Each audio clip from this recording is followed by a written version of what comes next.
રાજકોટ ભાજપ આગકાંડનો પાડશે શોક। 4 જૂને પરિણામ બાદ નહીં કરાય ઉજવણી। રાજકોટ ભાજપ નહીં કરે જીતની ઉજવણી। રાજકોટમાં બનેલી ઘટના બાદ આ નિર્ણય કરવામાં આવ્યો અને ભાજપના આગેવાનો દ્વારા પ્રેસ કોન્ફરન્સ કરીને આ માહિતી આપવામાં આવી। તો રાજકોટ ભાજપ જીતની ઉજવણી નહીં કરે। 4 જૂને જે પરિણામો આવવાના છે તેમાં ભારતીય જનતા પાર્ટી રાજકોટ શહેર જીતમાં નહીં જોડાય કે કોઈ જશ્ન નહીં મનાવે કે ઉજવણી પણ નહીં કરે। રાજકોટમાં જે આગકાંડનો બનાવ બન્યો અને તેમાં જે લોકો જીવતા ભૂંજાઈ ગયા તેમનો શોક પાડશે। રાજકોટ ભારતીય જનતા પાર્ટીએ આ પરિણામ આવ્યા પછી કોઈ પણ પ્રકારની ઉજવણી ન કરવી એ પ્રકારનો નિર્ણય કર્યો છે, કારણ કે આ આપણા સ્વજનો છે અને આ સ્વજનોના દુઃખમાં ભાગ લેવા માટે સમગ્ર ભારતીય જનતા પાર્ટીના કાર્યકર્તાઓ એમની સાથે હોય એ સ્વાભાવિક છે। ત્યારે કોઈ પણ પ્રકારની ઉજવણી ન કરવી એ પ્રકારનો ભારતીય જનતા પાર્ટી શહેર એકમે નિર્ણય લીધો છે। જે કાર્યકર્તાઓને મતદાન ગણતરીના સ્થળ ઉપર જે જવાબદારી સોંપવામાં આવી છે એ જ કાર્યકર્તાઓ ત્યાં હાજર રહેવાના છે। એ જ કાર્યકર્તાઓ સિવાયના કોઈ પણ કાર્યકર્તાઓ હાજર ન રહે એવી આપના માધ્યમથી અપીલ પણ કરું છું। ટીઆરપી ગેમ ઝોન અગ્નિકાંડના મામલે રાજકોટના મેયર નયનાબેન પેઢડિયાએ સેવ્યું મૌન। અગ્નિકાંડ મામલે મેયર નયનાબેન પેઢડિયાએ કંઈ પણ જવાબ આપવાનું ટાળ્યું। મીડિયા સતત સવાલ પૂછતું રહ્યું અને મેયર 2 વ્હીલરમાં ચાલતી પકડી। તો આ તસવીરો છે રાજકોટના મેયર નયનાબેનની કે જેઓ મીડિયાને કોઈ જવાબ આપવા તૈયાર નથી। આડા દિવસમાં તમે જુઓ તો ગમે ત્યારે પાર્ટીની વાતો કરતા હોય છે।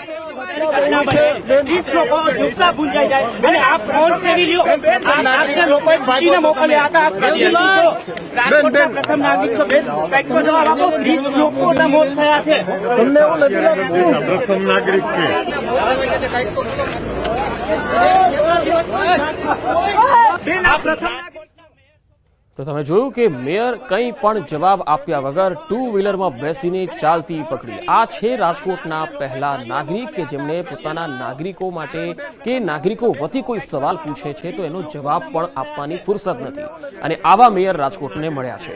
હવે આગકાંડ મામલે મેયર મૌન સેવી રહ્યા છે અને કોઈ પણ જવાબ નથી આપતા। અહીં દેખાય છે કે કેટલા તેઓ આ મામલે સંવેદનહીન છે।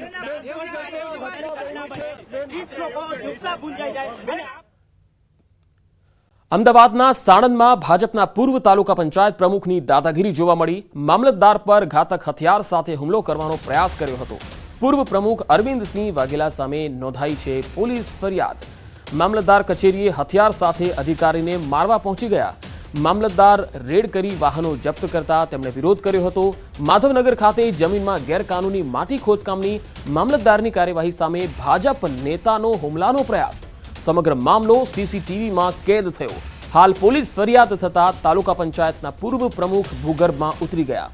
માટી ખનન કરતા માફિયાના 2 જેસીબી અને ડમ્પર છોડાવવા માટે ભાજપના પૂર્વ તાલુકા પ્રમુખે ભલામણ કરી દીધી। નીડર મામલતદાર નવીનચંદ્ર પટેલ કાયદેસરની કાર્યવાહી કરવાની વાત કરતા ભાજપ નેતા ધાર્યું લઈને મામલતદાર કચેરીમાં ઘૂસી ગયા। જોકે મામલતદાર ઓફિસમાં હુમલાનો પ્રયાસ નિષ્ફળ ગયો। જીઓલોજી ડિપાર્ટમેન્ટના અધિકારીની શંકાસ્પદ ભૂમિકા દેખાઈ રહી છે। જીઓલોજી ડિપાર્ટમેન્ટના અધિકારીએ 2 વખત રિપોર્ટની પૂર્તતા કરવા મામલતદારને પરત મોકલી આપ્યું। સરકાર અને એસીબીના અધિકારીઓ જીઓલોજી ડિપાર્ટમેન્ટના આ શંકાસ્પદ અધિકારીની તપાસ પણ કરશે। તો મામલતદાર કચેરીમાં ધાર્યું લઈને ઘૂસી જાય ભાજપના નેતા આ કેટલી હદે હિચકારી બનાવ કહેવાય, કારણ કે અહીંયા અધિકારી પર હુમલો કરે છે। જે અધિકારી ગેરકાયદેસર ખનન મામલે કાર્યવાહી કરે છે તેની સામે ભાજપના આગેવાન પહોંચી જાય છે ધાર્યું લઈને અધિકારીને મારવા માટે કે ભાઈ આ કાર્યવાહી કેમ કરી અને જે પણ કાર્યવાહી કરી છે એમાં જે કંઈ પણ જપ્તીની કાર્યવાહી થઈ છે તમામ જપ્ત સામાન છોડી દેવામાં આવે, નહીં તો તલવાર લઈને તેઓ ઓફિસમાં પહોંચી ગયા અને હુમલાનો પ્રયાસ પણ કર્યો। આ સીસીટીવીના દ્રશ્યો આપણે બતાવી રહ્યા છીએ કે જેમાં ભાજપના નેતા ધાર્યું લઈને મામલતદાર કચેરીમાં ઘૂસ્યા। આ સ્થિતિ છે। આ સ્થિતિએ અધિકારીને દાદાગીરી કરવા માટે આ નેતા છે એ તલવાર લઈને હથિયાર લઈને પહોંચ્યા અને ગેરકાયદેસર ખનન કરતા હતા તેમના કેટલાક લોકો અને તેને બચાવવા માટે અને જપ્તી કરેલા વાહનો છે તેને છોડાવવા માટે પૂર્વ તાલુકા પંચાયતના પ્રમુખે આ પ્રકારની દાદાગીરી કરી। સીસીટીવીમાં તમે જોઈ શકો છો કે તેઓ કેવી રીતે હથિયાર લઈને અંદર આવ્યા અને હુડદંગ મચાવ્યો। આ નેતા છે જે પાર્ટીના નેતા છે, ભારતીય જનતા પાર્ટીના નેતા છે અને આ પ્રકારે મામલતદારની કચેરીમાં ઘૂસીને હુમલો કરે છે। આ નેતા સામે પણ કાર્યવાહી થવી જ જોઈએ, કારણ કે આ નેતા હવે સત્તા પક્ષના નેતા હોવાને લઈને તેઓ એટલા છાકટા બની ગયા છે કે તેમને એ હવે ભરોસો થઈ ગયો છે કે તેમને કશું થવાનું નથી. સંવાદદાતા ગૌતમ મારી સાથે જોડાયા છે.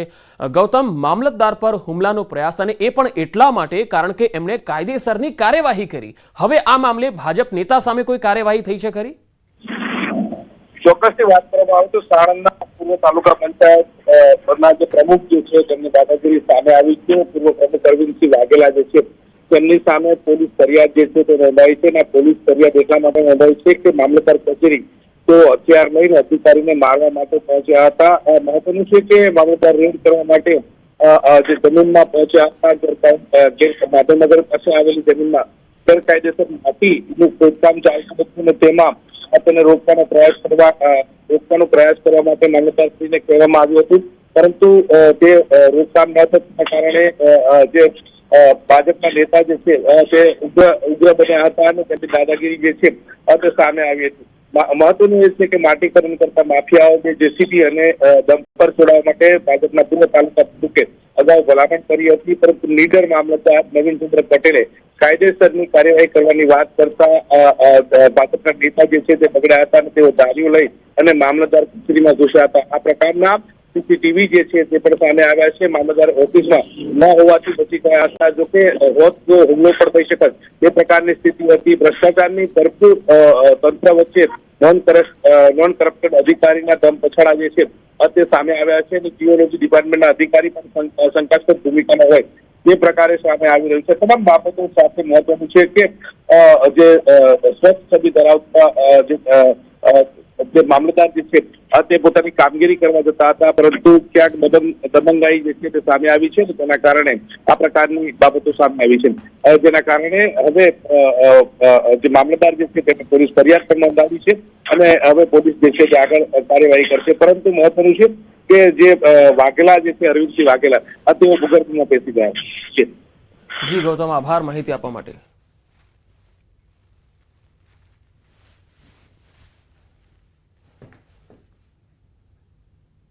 સમાચારોનો પ્રવાહ લગાતાર જારી રહેશે. હાલ રોકાઈશું એક બ્રેક માટે.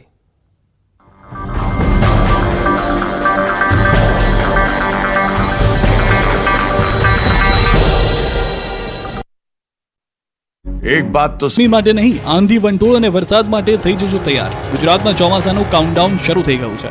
પ્રી મોન્સૂન એક્ટિવિટી શરૂ થઈ ગઈ છે, એટલે ગુજરાતમાં 2-3 દિવસથી ગરમીથી રાહત મળી રહી છે, અને પવનની દિશા પણ બદલાઈ ગઈ છે.